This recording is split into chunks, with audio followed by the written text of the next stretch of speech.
Most people think influence is about being right. They assume if they have the facts, the logic, and the receipts, people will eventually fall in line. What usually happens is the opposite. People don't move because you prove something, they move because something inside them feels safe, seen, or threatened enough to change. That's why you can win an argument and still lose the room. I'm Chief. Welcome to Chief Logic. Today we're breaking down Law 43, a law about persuasion, loyalty, and why power lasts longer when it lives in someone's emotions, not just their intellect. Law 43 says, work on the hearts and minds of others. This law is not telling you to manipulate people with fake charm. It's telling you to understand how human beings actually make decisions. Most decisions get justified with logic after they've already been made emotionally. If you only speak to the mind, you're late to the real conversation. Here's how it usually plays out. Minds want evidence, but hearts want meaning. Minds want clarity, but hearts want dignity. Minds want options, but hearts want a story that protects identity.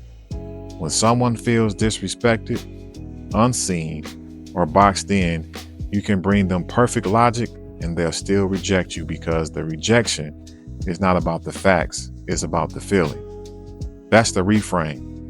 Influence is not just information transfer, it's emotional alignment. People cooperate with people they trust, and trust is an emotional experience before it's a logical conclusion. The mechanism is simple, but it's not soft. People protect their self-image, they protect their belonging, they protect their sense of control. When an idea threatens any of those, the person's mind becomes a lawyer, not a student. It starts building arguments to defend the heart. So when you push facts at someone who feels threatened, you don't educate them, you arm their defenses. They don't hear your point, they hear the attack behind your point. Even if you're not attacking, their nervous system treats it like one. That's why working on hearts and minds matters. Hearts decide what gets accepted. Minds decide how to explain it afterward. If you ignore this law, the consequence shows up in a few predictable ways. You become the person who is always right and rarely followed. You get labeled as sharp, but hard to work with. You keep running into invisible resistance that doesn't match your effort, and you start thinking people are irrational or stupid when the real issue is you never address what they needed emotionally in order to move. That resistance doesn't look like conflict. Sometimes it looks like delays, half support, and polite agreement with no action. People nod in the meeting and disappear afterward. People compliment your plan and quietly avoid being tied to it. People say, I hear you, but never put their name on the line. When you don't work on the heart, you force people into a corner where their pride has to survive. In that corner, they choose pride over progress almost every time. Working on hearts and minds means you learn what a person needs in order to feel safe enough to change. Some people need respect. Some people need control. Some people need to feel included. Some people need to feel competent. If you hit those needs with care, the mind opens up because the heart stops fighting. This doesn't mean you become a people pleaser.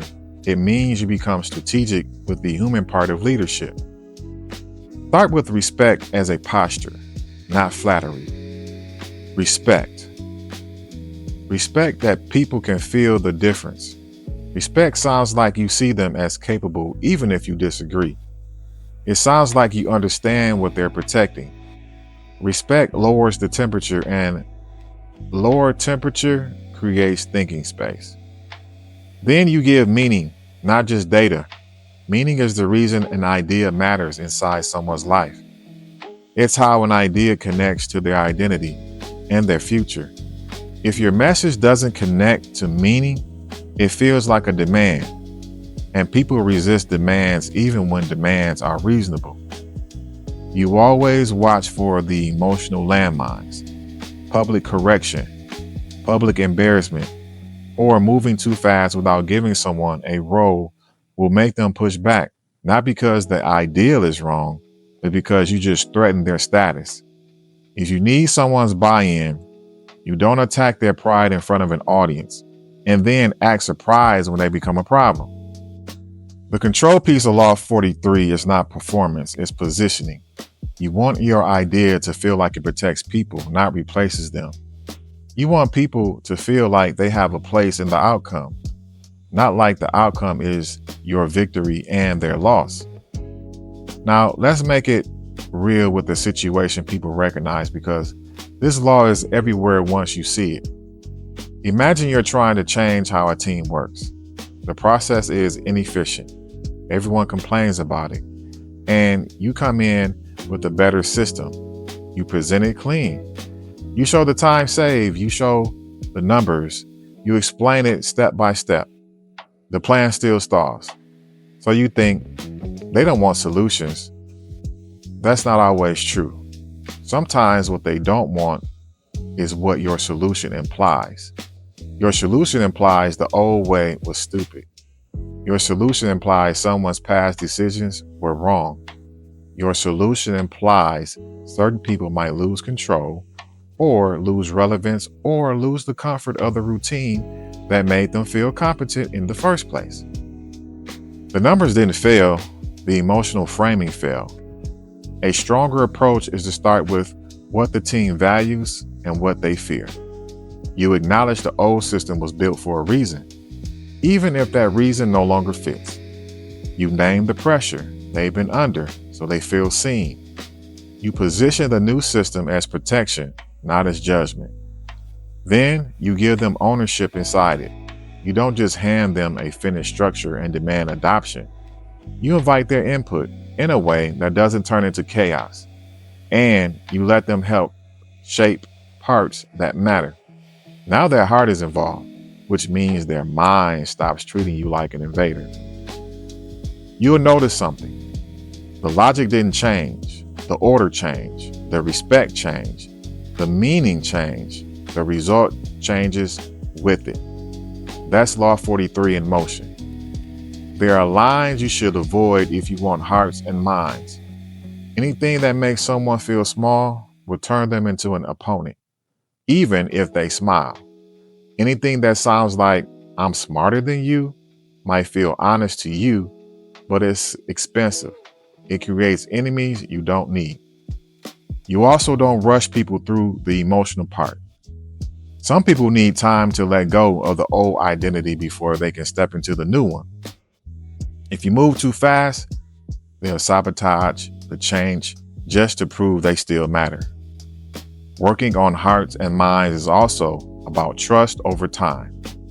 Trust is built when your behavior stays consistent with your words, and your words stay consistent with your values. When people trust you, they interpret your ideas as help instead of threat. When they don't, they interpret your ideas as control, even if you mean well. So how do you apply this law without turning fake? First, you start by listening for what matters, not just what's said. People will tell you their needs indirectly. They'll talk about respect, fairness, workload recognition, stability, and being left out. Those are emotional signals. Treat them like data. Then you speak in a way that preserves dignity. You can be firm without being humiliating. You can be direct without being careless.